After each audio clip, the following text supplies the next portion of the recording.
it is Connor Christensen with AdventuresInPoorTaste.com, back at it with another 5 and 5, recapping the best 5 books that you need to pick up from your local comic shop for the week of April 11th, 2018. We're kicking off this week with the Immortal Men #1, written by James Tynion IV, and art by Jim fucking Lee, the legend himself. This issue spins directly out of Dark Knight's Metal and is the last book of DC's New Age of Heroes lineup with The Immortal Men, hence the title. The best part about this series, it actually ties into Metal. The problem with some of these New Age of Heroes stories is while the characters might be good, they don't tie into Metal, at all. And in fact, there's a return of one particular Dark Knight that fans are going to be super stoked about. He's back again to creep the living shit out of everybody who's reading it. So you gotta check it out. It's a kick-ass creative lineup between an absolute comic legend and a rising star who knows how to make a great team story.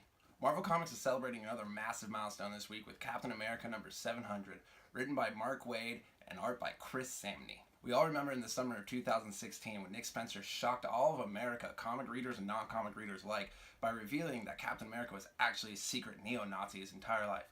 Well, get ready for Mark Waid to bring the entire world to its knees when he reveals Captain America is a future Nazi. Just kidding. Well, mostly.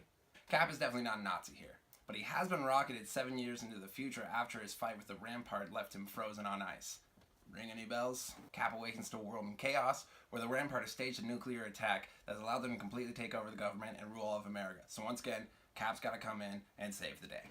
But what really makes this book worth it is the awesome, never read, never seen story illustrated by the legend, the creator himself, Jack Kirby. That's right, Jack Kirby is in this issue from the grave, drawing panels with a bonus story written by Mark Waid. Even if the stories were complete shit, 700 is an incredible milestone to reach. So shout out to Marvel, congrats to everybody who's ever worked on the character for creating a definitely not fascist, not a Nazi symbol of American excellence. For #3, we're jumping into hyperspace to a galaxy far, far away with Darth Vader #14. Written by Charles Soule with art by Giuseppe Camuncoli. Issue #14 opens up with a giant battle on the planet of Mon Cala, which is a very famous planet when it comes to the history of the Galactic Rebellion, but I'll get to that in a minute. With Darth Vader commanding an Imperial Legion with his Inquisitors at his back, hunting down the king of the planet and his mysterious Jedi console.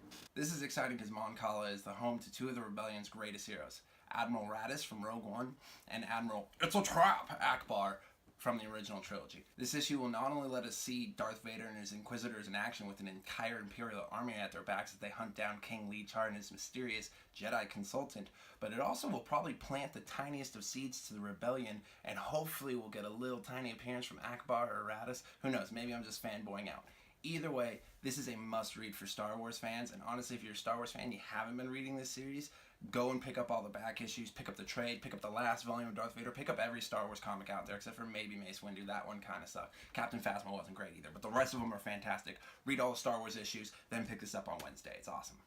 For #2, we've got another repeat on our hands with Gideon Files #2. If you remember, I put Gideon Files #1 on the list when it first launched, and #2 makes the list again because Jeff Lemire and artist Andrea Sorrentino have put together one hell of a story. This second issue promises to shed some light on the mysterious black barn that has popped up in rural America, the same black barn that the main character is finding slivers of in Gideon Falls. This mysterious black barn has led to the deaths of 2 of the citizens in this rural American town that the story half takes place in, and also led to some genuine jump scares within the book. I have never been actually frightened by a book, but this was when I turned the page and it's just, oh, you gotta read it to see. Meanwhile, a sudden murder spree breaks out in Gideon Falls where our main character, Norton, is furthering his conspiracies about what lies within the city's trash. Definitely the standout of this series so far has been Sorrentino's art, which perfectly heightens the sense of fear and terror and creepy shit lurking in the darkness. Alright, and coming in at #1 this week from Image Comics, you might have guessed it if you've seen any of these other 5 and 5 videos, it's Oblivion Song #2, written by Robert Kirkman with art by Lorenzo De Felici. The first issue perfectly balanced storytelling, characterization, plot development, world building, all tied up in some awesome action sequences that just showed why Robert Kirkman is so goddamn good at making comics. The second issue looks to specifically focus on Nathan, the main character, who's absolutely obsessed with Oblivion, and that obsession is kind of ruining his life. But it's a righteous obsession, so it looks to dive into his head and how this all works. I was enamored with Nathan in the first issue. He's a great main character. He's got all the right reasons for doing what he does, but I'm terrified that there might be something more sinister lurking beneath the surface, so I'm excited to see where this issue takes the character.